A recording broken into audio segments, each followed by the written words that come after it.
ഇപ്പോൾ ഒരു ഇസ്രായേലും ഫലസ്തീനും മാത്രമല്ല, എല്ലാ രാജ്യങ്ങളിലും ഒരു തരത്തിൽ അല്ലെങ്കിൽ മറ്റൊരു തരത്തിലുള്ള വംശീയ വെറി പ്രചരിപ്പിച്ചുകൊണ്ടിരിക്കുന്നുണ്ട്. ആ വംശീയ വെറിയിൽ നിന്ന് നമ്മുടെ രാജ്യവും മുക്തമല്ല. പല സംസ്ഥാനങ്ങളിൽ നിന്നും വരുന്ന വാർത്തകൾ നമ്മെ ഞെട്ടിപ്പിക്കുന്നതാണ്. ഗുജറാത്തിൽ നിന്നും യുപിയിൽ നിന്നും ആസാമിൽ നിന്നുമൊക്കെ വരുന്ന വാർത്തകൾ ഇപ്പോൾ നമ്മൾ പലസ്തീനിൽ കാണുന്നതിൻ്റെ ചില അടയാളങ്ങളായി നാം ഭയപ്പെടേണ്ടതാണ്. അതിൽപ്പെട്ടതാണ് പൗരത്വ പ്രശ്നം, അതിൻ്റെ പുതിയ രൂപം, അതിൻ്റെ വളഞ്ഞ വഴിക്കുള്ള നടപ്പിലാക്കലൊക്കെ ഭീകരത തന്നെയാണ്. ഈ ഭീകരതക്കെതിരെ എല്ലാ രാജ്യത്തുമുള്ള ജനാധിപത്യ മതേതര വിശ്വാസികൾ ഒന്നിച്ചു നിൽക്കണം. ഏതെങ്കിലും ഒരു വിഭാഗത്തിൻ്റെ മാത്രം പ്രശ്നമല്ല. ഒരു നാട്ടിൽ ഭീകരതയുണ്ടായാൽ അവിടെ ആരും രക്ഷപ്പെടും എന്ന് പറഞ്ഞുകൂടാ. ഇന്നൊരു പക്ഷേ ഒരു വർഗത്തിനെതിരിലാണെങ്കിൽ നാളെ മറ്റൊരു വർഗത്തിനെതിരിലായിരിക്കും. ഇന്ന് ഏതെങ്കിലും ഒരു പാർട്ടിക്കെതിരിലാണെങ്കിൽ നാളെ മറ്റൊരു പാർട്ടിക്കായിരിക്കും എതിരിലായിരിക്കും.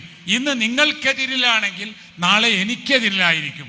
അതുകൊണ്ട് തന്നെ ഇത് എന്നെ ബാധിക്കുന്നില്ലല്ലോ എന്ന് പറഞ്ഞ് മാറി നിന്നാൽ നാളെ നിങ്ങളെ ബാധിക്കുമ്പോൾ, എന്നെ ബാധിക്കുമ്പോൾ അതൊരു വിഷയമായി ഉയർത്തിക്കൊണ്ടുവരാൻ ആരും ഉണ്ടാവില്ല എന്ന് നാം ഭയപ്പെടേണ്ടതാണ്.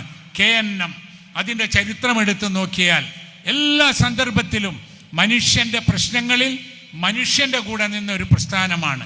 രാജ്യത്തിൻ്റെ കാര്യങ്ങളിൽ രാജ്യത്തിൻ്റെ കൂടെ നിന്നൊരു പ്രസ്ഥാനമാണ്. വിശ്വാസികളുടെ കാര്യങ്ങളിൽ വിശ്വാസികളുടെ കൂടെയാണ്.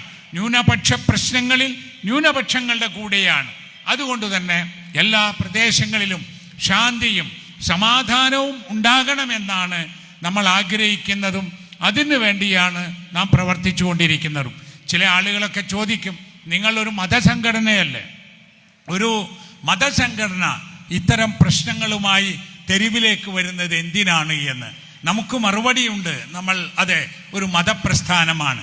മതത്തെ മനസ്സിലാക്കിയതിൽ നിങ്ങൾക്ക് സംഭവിച്ച പിശക് കൊണ്ടാണ് ഈ ചോദ്യം. മതം എന്ന് പറയുന്നത് അറബി ഭാഷയിൽ ദീൻ എന്നാണ്. ദീൻ എന്ന വാക്കിന് ഏതാണ്ട് ചെയ്യുന്ന ഒരർത്ഥമാണ് മതം എന്നതും റിലിജൻ എന്നതുമൊക്കെ. പക്ഷേ പൂർണ്ണമായ അർത്ഥം അതിനേക്കാളും വളരെ വലുതാണ്. ഒരു മനുഷ്യന്റെ ജീവിതം എങ്ങനെയാവണം എന്ന് നിർണയിച്ചു കൊടുക്കുന്ന മാർഗരേഖയാണ്, ജീവിത നിയമമാണ് യഥാർത്ഥത്തിൽ ദീൻ കൊണ്ട് ഉദ്ദേശിക്കുന്നത്. അതുകൊണ്ട് തന്നെ മനുഷ്യരെങ്ങനെ ജീവിക്കണം, എങ്ങനെ ജീവിക്കരുത്, എങ്ങനെ പെരുമാറണം, എങ്ങനെ പെരുമാറാൻ പാടില്ല എന്നതിന് ചില അടിത്തറകൾ മനസ്സിലാക്കിയത് കൊണ്ടാണ് നാം ഇങ്ങനെ പ്രതികരിക്കുന്നതും ഇങ്ങനെ